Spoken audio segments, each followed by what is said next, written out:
Hi, I'm Rachel White, a Ph.D. student in Ecology and Environmental Science at the University of Maine. My advisors are Dr. Ann Lichten-Wollner and Dr. Deborah Cantor. Today I'm going to be talking about my research project assessing gastropods as parasite vectors, reducing risks on Maine farms. You may be familiar with the concept of vector-borne diseases caused by mosquitoes or ticks, but are you aware of those caused by snail and slug hosts? Gastropods can act as vectors for parasites that cause diseases such as liver flukes, rat lungworms, and meningeal worm, just to name a few. One important risk factor for gastropod-borne pathogens is overlapping grazing systems, where wildlife and livestock meet.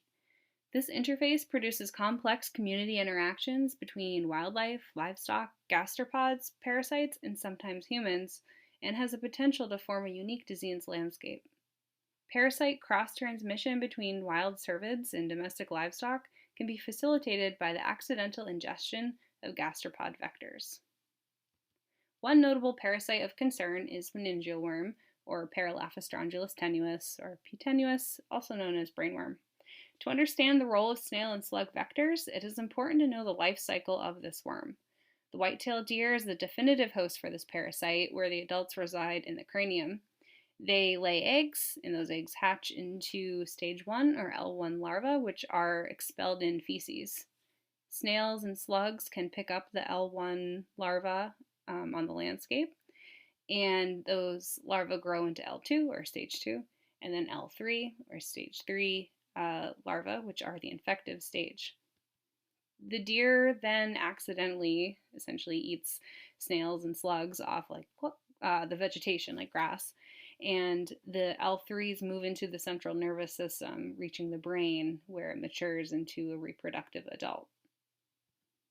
Now, if a sheep, for instance, accidentally eats a snail with infective stage larva, that larva has nowhere to go, essentially. So that animal is now known as a dead-end host. The larva can actually cause severe neurological issues and even death in these animals. Other dead-end hosts include a menagerie of different wildlife. Here in Maine, moose are really affected by brainworm. And the worm can also cause serious issues within various livestock animals like sheep, goats, alpacas, llamas, horses, and even a guinea pig.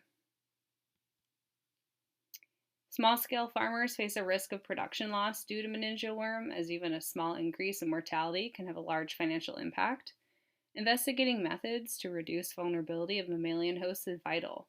This study investigates risk factors of gastropod-borne parasite transmission on Maine farms.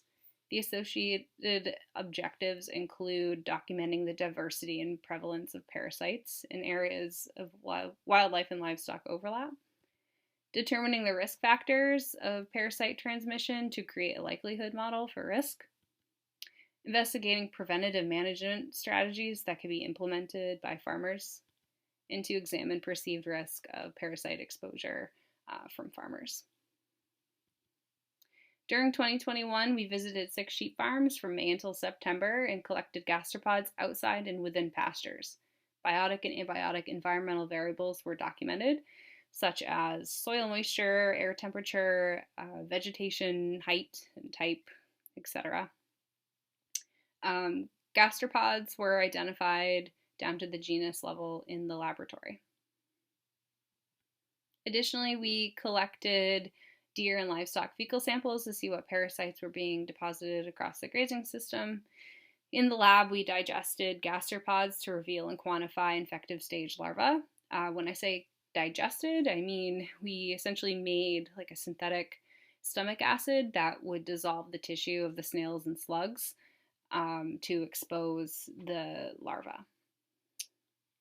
Larvae were then imaged and frozen for morphology, and then DNA will be extracted and analyzed to further identify what species we found in these snails and slugs. In addition to assessing risk factors, we evaluated ways to minimize risk using pastured poultry in a before and after treatment design, and then a pastured mowing experiment in a random complete block design. This field season, the first year of 2 years, we collected over 2,600 gastropods, the vast majority being amber snails. In the figure, you could see some farms' populations dropped in mid-June, likely due to drought conditions, while other farms' populations rebounded. And this could have been because of favorable climatic conditions in these particular areas of these farms. Here's another image of these 6 farms and how they all vary. As you can see, Western Maine, I had very little gastropods, and so I had very little, actually none, no larvae found. And then some of the coastal sites, those were where I had the most gastropods collected, and actually really high counts of brainworm and other larvae. Overall, 4% was the rate that we found across the state. Both pastured poultry and mowing treatments significantly reduced gastropod numbers versus control sites. So the pastured poultry, we actually used around 200 laying hens, so they're sort of more active across the landscape.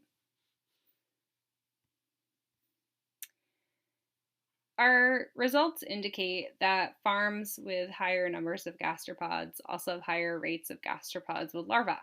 Our overall rates were similar to the 4% rates reported in previous studies.